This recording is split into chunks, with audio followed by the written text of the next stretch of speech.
It was 10:47 on a Tuesday morning, October 14th, courtroom 4B, Miami-Dade County, and I had been on this bench for 41 years. I have watched murderers blink without emotion. I have watched con artists smile at their own victims. I have watched people who had done truly terrible things sit in front of me and look me directly in the eye and feel absolutely nothing. But what I watched happen in my courtroom that morning, I had never seen anything like it in 4 decades on the bench. A woman sat across from her husband of 14 years, a man who had run into burning buildings for 26 years, a man who, at that very moment, was still wearing a compression sleeve on the arm he'd shattered saving a child's life. She looked at me, and she lied. Calmly, confidently, with a small smile at the corner of her mouth. What she did not know, what nobody in that courtroom knew yet, was that her own evidence was about to destroy her. Don't go anywhere. Before we go further, right now, less than 5% of the people watching this video are subscribed to this channel. If you believe that truth always finds its way to the surface, hit that subscribe button right now. This story is going to reach people who need to hear it. Let's make sure it does. Marcus Webb was 54 years old when he walked into my courtroom. He was not a large man. He had the kind of quiet build that doesn't advertise itself. Broad shoulders that had carried too much for too long, hands that were calloused and strong, and eyes that had that particular quality I've learned to recognize over a lifetime on the bench.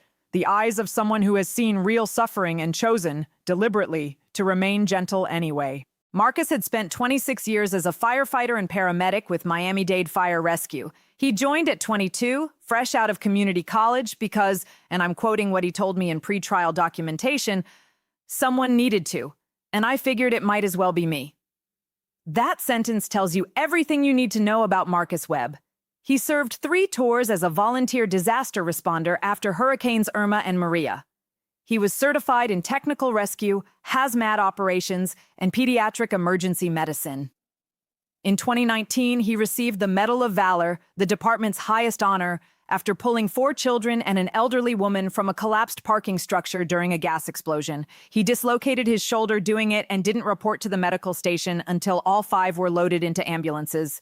He never told his wife about the medal until she found it in a drawer 3 months later. By the time he came to my courtroom, Marcus had been medically retired for 8 months, the result of a fall through a compromised floor beam in February of the previous year that shattered his left radius and tore ligaments in his shoulder so severely that 2 surgeries hadn't fully restored his range of motion. He was attending physical therapy 3 times a week and paying for it out of pocket because the workers' compensation dispute with the city was still unresolved. He was also, in his spare time, coaching a youth fire safety awareness program at his daughter's high school, volunteering, while recovering from 2 surgeries, while fighting a comp case, while his marriage was quietly being demolished from the inside. His daughter's name was Chloe. She was 16. In the photograph Marcus submitted with his documentation, a family photo from a beach trip in 2020, she was laughing so hard her eyes were closed, leaning into her father's arm. That photograph was taken 6 weeks before Diana Webb began her affair. By the time I learned that detail, I had to take a breath before I could continue.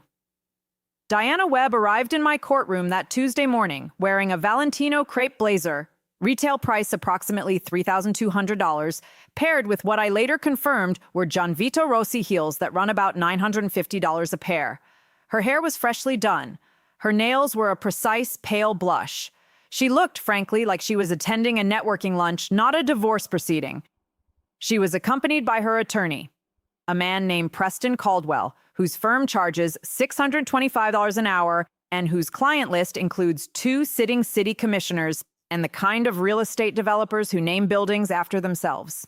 Diana was 49. She had worked for 11 years as the regional director of operations for a property development company called Holloway Meridian Group, a firm founded and run by one Richard Holloway, age 56, whose name will matter enormously before this story is over. She carried herself with the particular confidence of someone who has been told for most of her adult life that she is the smartest person in the room. She did not look at Marcus when she entered, not once. She set her phone face down on the table, crossed her legs, and whispered something to Preston Caldwell that made him nod and write something on his legal pad.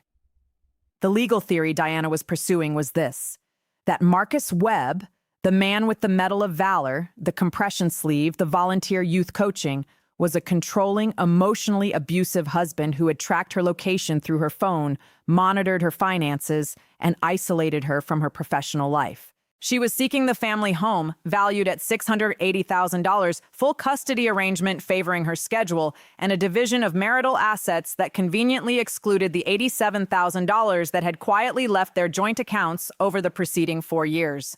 When Marcus's public defender raised that $87,000 figure in the opening exchange, Diana Webb looked at me with perfect composure and said, "Those funds were reinvested into joint financial planning that Marcus was fully aware of." She said it the way people say things they have rehearsed until the lie feels like memory. I wrote one word on my notepad. Sure. I want to pause here and ask you something directly. If you were Marcus, if you had given 26 years to protecting strangers, survived 2 surgeries, and were still showing up to volunteer, what would you have done in that courtroom? Drop your answer in the comments right now, because what happens in the next 10 minutes will test everything you believe about justice. Preston Caldwell opened for Diana with a prepared statement that used the phrase pattern of control 7 times in 4 minutes. I counted.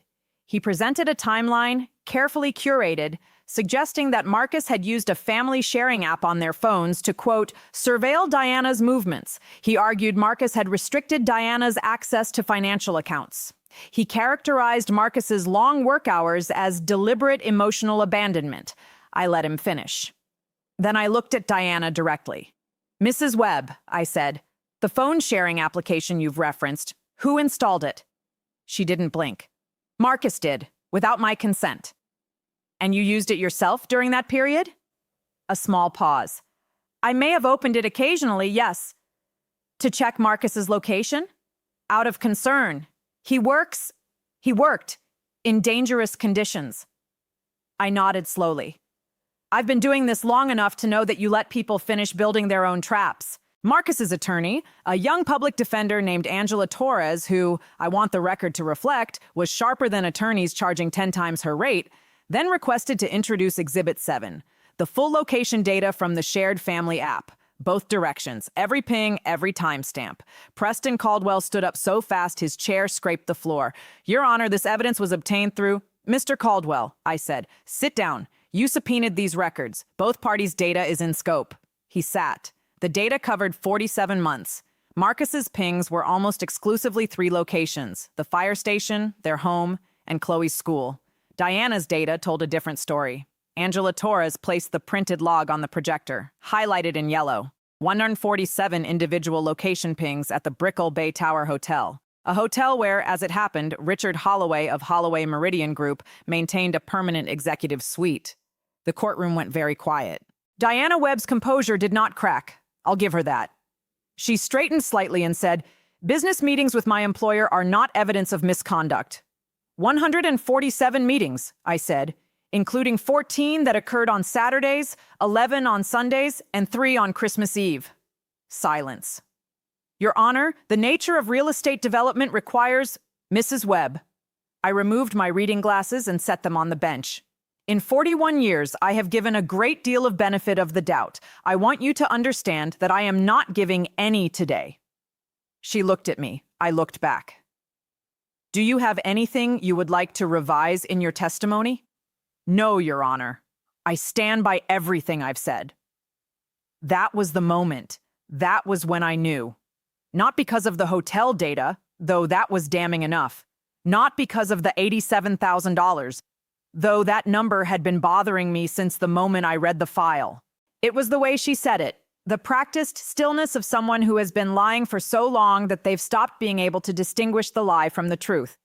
In my experience, and 41 years is a great deal of experience, that kind of stillness only holds until the thing they never expected walks through the door. I called a 15-minute recess. And that is when Angela Torres received a phone call that changed everything. I need you to understand the timing of what happened next because it matters. During the recess, a man named Gerald Park, Chief Financial Officer of Holloway Meridian Group and Richard Holloway's business partner of 19 years, had driven himself to the courthouse, unannounced, without being subpoenaed, without calling anyone. He walked up to Angela Torres in the hallway outside courtroom 4B and handed her a manila envelope. Then he said 4 words. I can't stay quiet.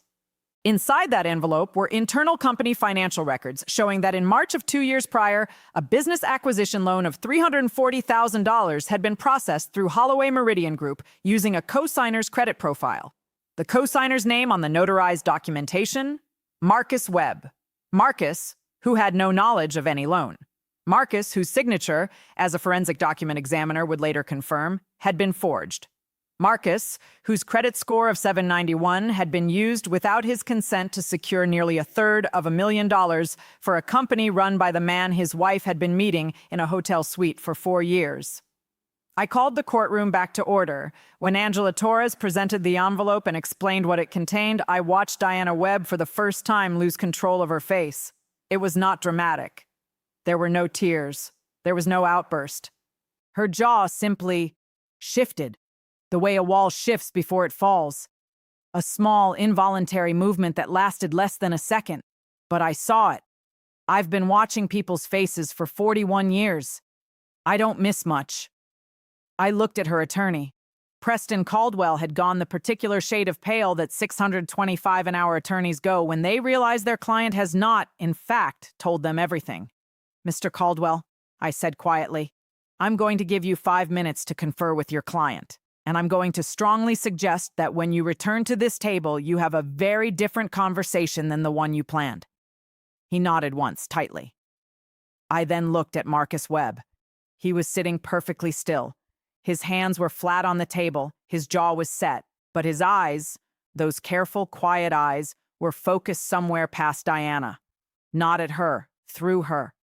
Like a man who had finally, after 4 years of wondering what was wrong, been handed the answer he didn't want but needed. If you believe that no amount of money, no amount of lawyer, and no amount of rehearsed calm places anyone above accountability, like this video right now, every single like tells the algorithm this story deserves to be seen by the people who need it most. Hit that button. Let's keep going. After the recess, I gave Marcus Webb the opportunity to address the court. He stood up slowly, carefully, because of his shoulder, and he straightened his jacket, and he looked at me, and then he looked at Diana. And then he said the quietest, most devastating thing I have heard in 41 years on this bench. Your Honor, I'm not here because I want her punished. I want the record, the real record, to exist, because we have a daughter. And someday Chloe is going to be old enough to ask what happened to her family, and I need the truth to be somewhere she can find it. He paused, looked down once, then back up. I carried people out of burning buildings for 26 years. I was never afraid in there. Not once. The only time I've ever been genuinely afraid was the morning I woke up in the hospital after my surgery, and Diana wasn't there. And I told myself there was a reason. I told myself I just didn't know the reason yet. He sat back down. The courtroom was completely silent. I took a breath. And then I spoke. Mrs. Webb. I spoke slowly, deliberately. In 41 years on this bench, I have learned to separate what is legal from what is right. They are not always the same thing, but today they happen to line up perfectly, and I want you to hear this clearly. You built a 4-year lie on the foundation of a man who was running into fires, who was teaching children, who was going to physical therapy 3 times a week and volunteering on the 4th day. You used his name, his credit, the name he earned, to finance a life he didn't know existed. And then you walked into my courtroom in your $3,200 blazer, and you looked me in the eye and told me he was controlling you. Diana, I have seen genuine victims of control stand in this courtroom. They shake. They apologize for taking up space. They flinch at raised voices. That is what control does to a person. You have not flinched once today, and that tells me everything. What you have done is not complicated. It is not nuanced. You took a man who loved you and you used that love as cover. And the cruelest part, the part I will not forget, is that your own daughter watched you do it. She knew. She knew for 6 months. And she didn't tell her father because she did not want to hurt him while he was recovering from surgery. A 16-year-old child carried your secret to protect her father from your choices. And you sat here today and you were going to let her carry it forever. That is what I cannot forgive. I stopped. Let it sit. Diana Webb put her hands flat on the table. Her attorney did not move. And for the first time, the first and only time, her eyes filled. Not with remorse, I don't think, with the particular grief of someone who has finally lost the thing they told themselves they could always control. The truth. I delivered my ruling at 2:23 p.m. on October 14th, and I want to be precise because precision is what justice requires. First, the family home at 1847 Coral Ridge Drive, valued at $683,000, was awarded in full to Marcus Webb. Diana had argued it was her primary asset. I agreed, which is why it went to the man who had paid the mortgage for 14 years on a firefighter's salary while $87,000 quietly left the account. Second, Diana Webb was ordered to repay $87,000 in misappropriated marital funds within 18 months, with interest accruing at the statutory rate from the date of first withdrawal. I ordered full financial forensic disclosure. Every account, every transfer, every wire. Third, regarding the forged loan documentation, I referred the matter immediately to the Miami-Dade State Attorney's Office and the FBI's Financial Crimes Division for investigation of both Diana Webb and Richard Holloway. Within 6 weeks, Holloway was indicted on federal wire fraud and forgery charges. His firm, the one with his name on the building, and was placed under court-ordered financial review. Preston Caldwell withdrew from the case the following morning. I cannot say I was surprised. Fourth, and this one I want you to hear carefully. I ordered Diana Webb to complete 240 hours of community service, not at a charity of her choosing, at a family crisis support center in Liberty City that serves, among other populations, the spouses and children of first responders dealing with trauma and loss. She would spend 240 hours sitting with the families of the people Marcus Webb spent his career running toward. I thought that was appropriate. When I read the full ruling, Marcus sat with his hands folded on the table. He did not smile. He did not look at Diana. He looked at his attorney, Angela Torres, and gave her a single nod. She had worked that case for 11 weeks on a public defender's salary. She had driven to the courthouse at 6 a.m. to review documents. She had answered Marcus's calls at 10 p.m. when he couldn't sleep. That is what justice looks like before it ever reaches a courtroom. My closing line on the ruling, which I read into the record directly, was this: "The law does not reward patience, but I have found in 41 years that the truth does." 3 months after the ruling, I received something I don't often receive. A letter. It was from Chloe Webb, 16 years old. Written in the careful, deliberate handwriting of someone who had thought about every word before committing it to the page. She thanked me, not for punishing her mother, which she explicitly said she did not enjoy, but for making the truth official, for putting it somewhere permanent, somewhere she could point to later, when she was old enough to need it to make sense of things. She said her father had cried exactly once since the ruling, at a Saturday morning youth fire safety clinic when 3 of his students showed up with a handmade card and a grocery store cake that said, in slightly uneven frosting, "Thank you, Coach Marcus." She said she watched him read the card and put his face in his hands for about 30 seconds, and then he straightened up, took a breath, and asked the kids if they knew the 3 primary causes of residential kitchen fires. That is Marcus Webb. That has always been Marcus Webb. The community response was, I'm told, significant. A fundraising effort organized by his former fire station colleagues raised $61,000 toward Marcus's unresolved workers' compensation costs and medical bills. His comp case was settled 4 months after the ruling. He was cleared to return to limited duty the following spring and immediately applied to run the youth fire safety program officially as a paid position with the county. He got it. Richard Holloway entered a guilty plea on 2 federal counts and is awaiting sentencing. Holloway Meridian Group's assets remain under review. Diana Webb completed the first 40 hours of her community service in January. I was told by the director of the crisis center that she arrives on time and does the work without complaint. Whether that means something deeper is changing, I cannot say. I hope it does. I genuinely do. That is not a soft statement. That is the statement of someone who has spent 41 years believing, despite everything, that people can be better than their worst moment. Not always, but sometimes. Here is what I want you to take with you today. The truth does not need your help to survive. It only needs time. And evidence has a way of being exactly as patient as the person who created it was careless. But here is the harder lesson, the one Marcus Webb already knew and lived by without anyone telling him. You may not sit on a bench, you may not wear a robe, but every single one of you will face a moment where the easier path is to look away, to stay quiet, to let the comfortable version of events stand unchallenged. Marcus Webb, with a forged signature on a $340,000 loan and a compression sleeve on his arm, chose not to look away. What would you have done? Tell me in the comments. Have you ever witnessed someone tell the truth when silence would have been so much easier? I want to hear it. Those stories matter. If this case moved you, and I believe it should, please share this video. Not for the numbers, for the Marcus Webbs watching right now who need to know that the truth eventually finds the light. Subscribe, like, share, and I will see you in the next case. Court is adjourned. And I